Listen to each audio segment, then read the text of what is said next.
à toutes, je suis ravie de vous retrouver. Je suis Valérie d'une fille manager. Bienvenue sur ma chaîne YouTube. Et aujourd'hui, on va parler des 3 erreurs les plus fréquentes que je rencontre chez les personnes que j'accompagne, qui sont dirigeantes d'entreprise et qui commencent à manager une première équipe. Ce sont des erreurs que je connais parce que je les ai moi aussi vécues quand j'ai commencé dans le management d'équipe. Et ce que je veux pour vous, c'est de pouvoir éviter ces erreurs-là. Donc, je vais vous présenter les 3 erreurs et bien évidemment vous donner quelques conseils pour éviter de tomber dans ces pièges. Alors, effectivement, quand on a une équipe, qu'on démarre, hein, vous venez peut-être de recruter un stagiaire, une alternante, un premier salarié, ou vous travaillez avec un prestataire freelance, et votre souhait, c'est que la personne soit autonome, qu'elle comprenne vite, qu'elle soit impliquée, qu'elle se responsabilise, et que du coup, elle puisse vous aider à développer votre entreprise pour que vous puissiez vous concentrer aussi sur votre cœur de métier, sur là où vous avez votre plus-value. Donc voilà, vous aimeriez finalement que cette équipe fonctionne assez facilement et de manière fluide, tout en ayant une bonne ambiance. Sauf que dans la réalité des faits, c'est parfois un peu différent. Peut-être que les personnes ne progressent pas autant que vous le souhaiteriez. Vous êtes parfois obligé peut-être de redire plusieurs fois la même chose ou de répéter vos consignes. Vous avez parfois l'impression que vous avez du mal à exprimer vraiment ce que vous pensez parce que vous avez peur d'être soit trop dur, soit au contraire, vous avez envie de garder une bonne ambiance et être un peu en mode bonne copine. Mais ça n'aide pas votre équipe à progresser et donc tout ça, ça vous agace, ça crée peut-être des tensions, c'est source de préoccupation et du coup le soir quand vous rentrez chez vous, eh bien vous ruminez tout ça, vous êtes peut-être agacé, pas bien et ça a forcément un impact sur vos relations à la maison avec votre conjoint, votre mari, vos enfants. Peut-être que ça vous empêche un peu de dormir la nuit ou que ça vous réveille. Donc ça, c'est vraiment pas ce que je veux pour vous. Et l'idée, c'est vraiment que vous arriviez à identifier ces 3 erreurs, ces 3 pièges pour éviter de tomber dedans. Et puis effectivement, que vous puissiez appliquer les bonnes consignes pour vous aider justement à sortir de ça. Alors c'est parti, on y va. Première erreur que je constate très souvent, c'est que parfois les dirigeantes d'entreprise me disent finalement, moi quand je donne une consigne et qu'ensuite je viens contrôler si les choses ont été faites comme je le souhaitais, finalement ça va pas trop, c'est pas ce que j'attendais ou la personne s'est trompée. Mais en fait, j'arrive pas très bien à lui dire. Donc soit je lui dis mais de manière un peu cinglante en lui disant bon écoute la prochaine fois tu feras comme ça, comme ça, comme ça, comme ça. Soit je dis rien et je fais à sa place. Donc le problème là c'est que clairement votre collaborateur ou votre collaboratrice ne va pas s'améliorer et que globalement elle va avoir du mal à comprendre vraiment ce qu'elle n'a pas bien fait parce que finalement comme vous allez lui dire précisément la prochaine fois tu feras comme ça, comme ça, comme ça, ça va pas lui indiquer quelles compétences il faut qu'elle développe. Donc elle va faire les choses pour vous faire plaisir mais elle ne va jamais progresser. Et le pire, c'est que souvent, la personne va se sentir peut-être infantilisée et n'osera plus prendre des initiatives pour faire les choses un peu à sa façon, en se disant « Ouh là là, si je fais un truc qui lui plaît pas, ça va pas aller, je vais me faire engueuler, donc je tente rien, je reste dans mon coin. » Et puis le pire qui pourrait arriver, c'est que cette personne, du coup, se démobilise, soit moins impliquée parce qu'elle a l'impression finalement que le travail qu'elle fournit ne va pas, mais elle ne comprend pas très bien finalement pourquoi. Donc ça va être important et on verra juste après les conseils que vous pourriez appliquer.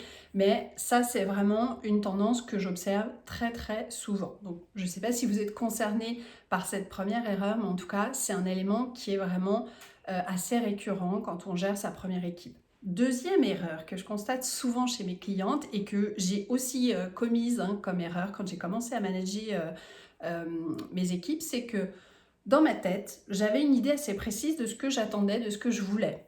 Soit en termes de résultats, soit en termes de comportement, soit en termes de façon de faire. Et ce qui me paraissait évident pour moi, je croyais que c'était aussi évident dans la tête de mes collaborateurs. Sauf qu'en fait, Ce qui est dans votre tête, ça reste dans votre tête. Tant que vous ne l'avez pas exprimé, votre collaborateur n'a peut-être pas la même vision que vous des choses sur la façon de travailler, sur, je ne sais pas, par exemple, la façon de recevoir un client, la façon de relancer, la façon de servir, etc., etc. Donc, si les choses restent dans votre tête en vous disant mais bon sang c'est évident qu'il faut fonctionner comme ça, eh bien peut-être que votre collaborateur a une autre façon de voir les choses et que forcément il va agir en conséquence et donc vous serez un peu en décalage comme ça. Donc ça va vous agacer de vous dire mais je comprends pas qu'il ne l'ait pas fait comme ça, c'était une évidence.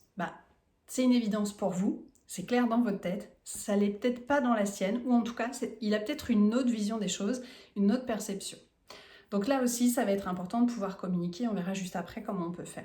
Troisième erreur que je constate très souvent, c'est lorsque finalement, en tant que manager, on n'ose pas dire les choses parce qu'on a peur que ça vienne gâcher la bonne ambiance. Souvent, quand on commence à manager, on a envie qu'il y ait une bonne ambiance, donc on essaye de créer comme ça une ambiance sympa. On peut être amené à rigoler avec son équipe ou voilà, à parler un petit peu d'autre chose que le travail, et heureusement. Mais au moment où il faut dire les choses sur ce qui ne va pas, là, parfois on est mal à l'aise. Et la difficulté, c'est que soit on ne dit rien, donc on ne dit pas, et je vois beaucoup de dirigeantes qui font ça, elles n'osent pas dire à leurs collaborateurs ce qui ne convient pas dans leur façon de travailler, par exemple, ou dans leur comportement. Donc elles laissent faire les choses pour éviter de ternir l'ambiance. Mais au final, en fait, ça va de plus en plus grossir et puis ça va vous miner, ça va commencer à vous agacer. Et donc, premier problème qui se présentera, vous allez peut-être exploser en mode cocotte minute, donc ça ne va pas aller du tout. Ou la personne va sentir qu'il y a quelque chose qui ne va pas et d'elle-même va peut-être se démotiver. Donc, c'est super important de pouvoir expliquer à la personne sans forcément être trop directive, mais sans non plus se dire je suis en mode bonne copine, il y a une bonne ambiance dans mon entreprise et je veux que ça reste comme ça. On peut avoir une très très bonne ambiance, et je l'ai vécu, tout en étant clair, précis et en disant ce qui ne va pas. Je dirais même, c'est au plus vous aurez ce cadre qui sera clair, au plus ça va vous permettre de renforcer l'esprit d'équipe. Donc justement, maintenant qu'on a vu les 3 erreurs, moi je vais vous donner quelques conseils pour éviter ces erreurs-là et si vous êtes déjà tombé un peu dans ces pièges-là, pour rectifier le tir.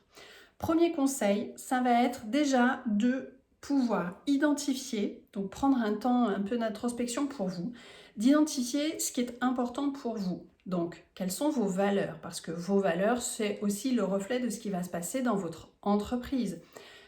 Donc, ça peut être des valeurs, je ne sais pas, d'esprit d'équipe, d'honnêteté, de bonne humeur. Donc, ces valeurs-là, demandez-vous comment vous voulez qu'elles soient incarnées par votre équipe. Deuxième chose, c'est d'identifier aussi votre pourquoi. Pourquoi vous avez créé cette entreprise, pourquoi vous voulez la faire évoluer et pourquoi vous avez besoin de cette équipe pour vous aider à développer votre société. Donc ça, c'est vraiment important de poser ces bases-là. Et puis, troisième chose sur laquelle vous pouvez réfléchir, c'est quelles sont mes attentes vis-à-vis de mon équipe. Et même, je dirais, vis-à-vis de chacun des membres de cette équipe. Au plus vous êtes précise, au plus vous pourrez exprimer clairement les choses à vos collaborateurs. Donc là, vous aurez plein d'occasions de le faire. Vous pouvez exprimer ces éléments soit quand vous faites un point d'équipe, soit quand vous faites des entretiens individuels avec chacun de vos collaborateurs. Ça peut être même dans des moments plus informels autour de la machine à café. Mais communiquez sur vos attentes, sur ce qui est important pour vous et sur votre pourquoi, parce que c'est de cette manière-là que vous les guidez et que vous vous assurez qu'ils vont dans la bonne direction qui correspond peut-être à ce que vous aviez en tête. Deuxième conseil, ça va être de faire des points réguliers avec votre équipe.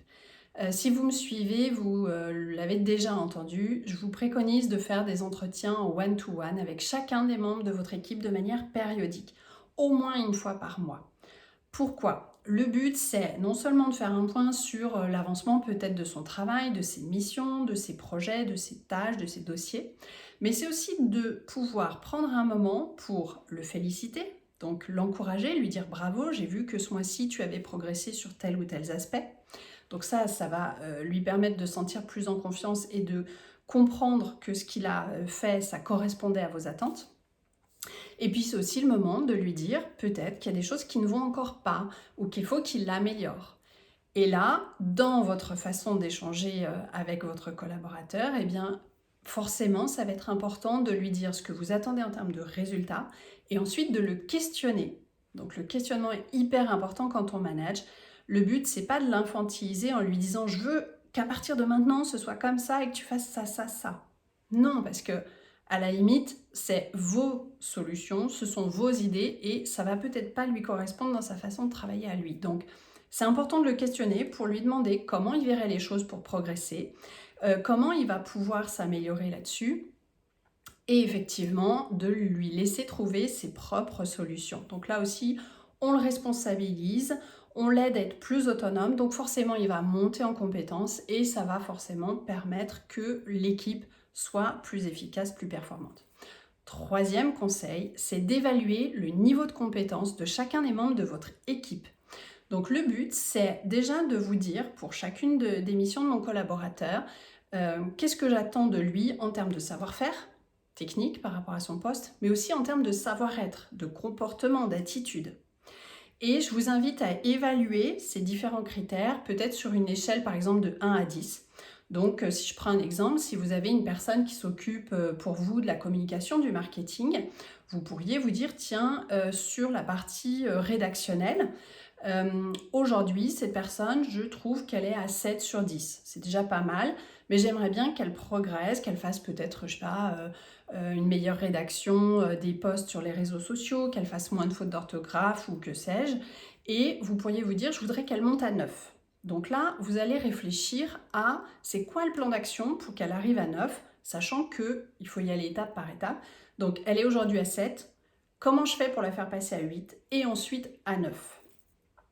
Donc ça, c'est un peu la réflexion que vous aurez en amont et bien sûr, au moment où vous allez échanger avec cette personne, avec votre collaborateur pendant l'entretien périodique dont je vous parlais juste avant, vous allez en fait questionner cette personne pour lui demander comment elle s'y prendrait, quels obstacles elle pourrait rencontrer, quelles solutions elle va mettre en place, sur quelle force elle peut s'appuyer pour y arriver. C'est hyper important de la questionner, comme je disais juste avant, pour que ce soit ses solutions et pas les vôtres. Peut-être qu'elle va penser à des choses que vous n'aviez pas imaginées dans votre plan d'action et vous allez progresser ensemble en fait. C'est ça qui est vraiment important. Donc, je dirais ça, c'est un élément essentiel qui va vous permettre aussi de voir progresser votre équipe, donc de vous rendre fier du travail accompli ensemble, de vous rendre fier parce que votre équipe évolue aussi et de vous dire, voilà, cette équipe est là pour m'aider à développer mon entreprise, donc c'est vraiment super intéressant. Et en termes d'ambiance, ça donne des résultats qui sont juste géniaux. Dernier petit conseil bonus que je vous donne en passant, prenez le temps de célébrer chacune des petites victoires ou des progrès, soit individuels d'un membre de l'équipe, soit de toute l'équipe. Que ce soit un nouveau client qui vient d'être signé, que ce soit une amélioration par rapport à de la qualité sur un produit ou un service que vous vendez. Prenez le temps de fêter, de célébrer, de dire bravo, d'encourager là où les personnes qui ont contribué, peut-être de marquer le coup en organisant un petit déjeuner ou en prenant des pizzas et en organisant un repas tous ensemble le midi, etc., etc. Peu importe le moyen, mais vraiment portez cette attention-là à l'équipe, portez cette attention à la félicitation parce que c'est aussi comme ça que vous allez rendre l'équipe plus performante, plus impliquée sur la durée et que ça va vous permettre encore une fois de développer votre structure. Voilà, je m'arrête là pour les conseils. Alors si vous avez envie d'aller plus loin, de travailler sur ces différents aspects, mais que vous sentez que vous avez du mal à le faire, sachez que j'ai un programme de coaching de groupe. J'ai notamment une cohorte qui va démarrer fin octobre. Donc si ça vous intéresse, c'est le bon moment pour vous inscrire. Comment ça se passe? C'est 8 semaines de coaching en groupe. Alors c'est des petits groupes parce que je tiens à garder la proximité avec les personnes que je coach. Donc il y a entre 3 et 5 personnes, pas plus. L'idée, c'est que chaque semaine, on se voit pendant 1 heure à 1 heure et demie en visio, toutes ensemble. Et dans l'intervalle, vous avez des exercices pratiques à mettre en place avec votre équipe ou parfois simplement des exercices pour travailler sur votre propre développement personnel, prendre du recul sur voilà, peut-être vos croyances limitantes, comment vous gérez vos émotions avec votre équipe, etc. etc. Et puis, effectivement, pendant le coaching de groupe, moi, je vais venir pour chacune vous coacher individuellement pour répondre à une problématique, déverrouiller ce qui vous empêche d'avancer. Et ce qui est génial, c'est que vous repartez de cette session non seulement avec des éléments pour vous par rapport à votre problématique, mais aussi vous aurez entendu le coaching des autres. Et ça, c'est très puissant parce que souvent, les personnes partagent à peu près les mêmes problématiques, passent à peu près par les mêmes étapes et donc ça va vous aider à avoir finalement plusieurs coachings en un. Donc ça, c'est très très intéressant et très puissant. Donc si ce coaching de groupe vous intéresse et que vous souhaitez embarquer pour la cohorte d'octobre, je vous mettrai le lien en barre d'infos juste en dessous. Je vous invite à aller sur la page de mon site, sur le coaching de groupe Booste ton leadership et ton business, de réserver un appel impulsion où on va échanger ensemble et voir si ce coaching est fait pour vous. Vous pourrez me poser toutes vos questions. Et puis, si c'est OK, vous inscrire pour qu'on démarre ensemble d'ici la fin du mois. Voilà, je crois que je vous ai à peu près tout dit. J'espère en tout cas que vous avez aimé cette vidéo. N'hésitez pas à la liker, à vous abonner à la chaîne. Et puis moi, je vous retrouve la semaine prochaine pour de nouveaux conseils et éléments de motivation. Bye!